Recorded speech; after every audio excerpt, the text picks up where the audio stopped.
India में deprive cast है, उनको उनको सर 50% का आरक्षण है। सर ये सब बात ठीक है, हम लोग खुद को अच्छा लगता है कि ये जो भी इनका मानना है डिप्राइव लोग हम लोग के बराबरी पे आए, और अगर हमसे ऊपर भी गए तो हमको बहुत खुशी होने वाली है कि ये लोग सब साथ में है। क्योंकि सर हम हॉस्टल में आज 230 बच्चे सब साथ में रहते, कुछ ये कास्ट के रहते, कुछ बड़े कास्ट के रहते, सर सब डिफरेंट टाइप्स के बच्चे हम साथ में रहते हैं, साथ में खाना खाते हैं। सर अभी जैसा कुछ चल रहा है कि क्राइटेरिया जो 50% से 60% हो जाएगा इनका एडमिशन वगैरह का।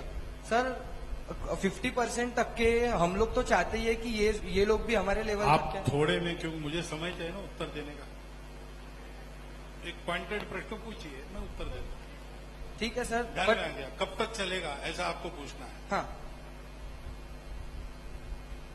देखिए, अपने यहाँ जो आरक्षण दिया गया है वो अपने देश में सामाजिक विषमता का इतिहास रहा है, और हमने अपने ही समाज के बंधुओं को सामाजिक व्यवस्था के तहत पीछे रखा।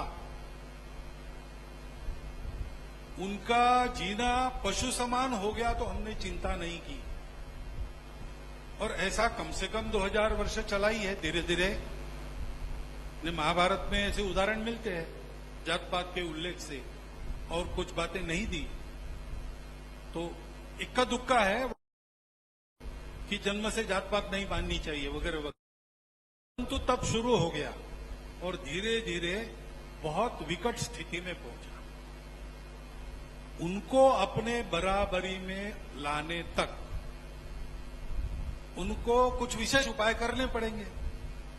घर में अगर हम सब लोग हैं, दूध कम आता है, सबको दूध नहीं मिलता, लेकिन जो बीमार है उसको मिलता है, तो ऐसा हम कहते नहीं कि उसको क्यों दे रहे हैं। परिवार में सब समान है, लेकिन जो बीमार है उसकी विशेष चिंता करनी पड़ती है।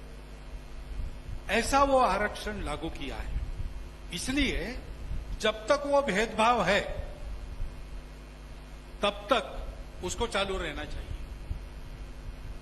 संविधान सम्मत जितना आरक्षण है उसको हम संघ के लोग तो पूरा समर्थन देते हैं। हमको ये देखना चाहिए कि इन बंधुओं को बराबरी में लाने में अपना योगदान होना चाहिए।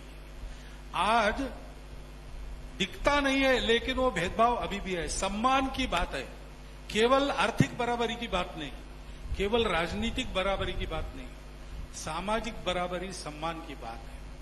तो मुझे और हायर सर्विसेज, सेंट्रल सर्विसेज में लोगों ने बताया कि सर्विसेज में आने के बाद तो ये सब बातें रहती नहीं, लेकिन उन्होंने कहा नहीं, वहां भी एक छुपा जाति भेद चलता ही है।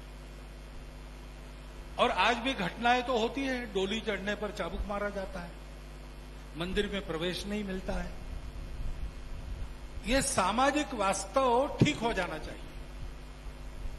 हिंदू समाज में सबके लिए मंदिर, पानी, स्मशान एक होना चाहिए। ये जहां हम लोग समूह में हैं, जैसे संघ की शाखा है, कोई ऐसा गुट है काम करने वाला, उन्होंने करने की बात है। लेकिन हम लोग अपने तरफ से एक बात कर सकते हैं कि हमारे मित्र और हमारी परिवार के कुटुंब के मित्र कुटुंब, समाज के सब वर्गों, जहां हम रहते हैं वहां के सब वर्गों के वो होने चाहिए। उनके आना जाना, उठना बैठना जैसे मित्रों का होना चाहिए, वैसे परस्पर व्यवहार चलता है। और ये जो उपाय किया है वो उपाय जल्दी से जल्दी सफल हो, इसके लिए हम क्या कर सकते हैं ये सोचना चाहिए। क्योंकि अपनत्व के दायरे की बात मैंने की, आप इसको तर्क से समझेंगे तो आप आरक्षण के समर्थक हो तो भी नहीं समझ सकते, विरोधक हो तो भी नहीं समझ सकते, क्योंकि ये बात तर्क की नहीं है, ये मन की बात है, अपनेपन की बात है। इस समस्या का इलाज केवल परस्पर संवेदना, सद्भाव, यही है। उस सद्भाव को लेकर हम आचरण करें तो आज मैं ये भी देखता हूं कि जिनको आरक्षण मिलता है उनमें धीरे धीरे ये आवाज उठ रही है कि आरक्षण लेके हम समर्थ हो गए, अब हमको नहीं चाहिए। दूसरे किसी को दो जिसको आवश्यकता है। हम आज तक लेने वाले थे, अब हमको देने वाला बनना है।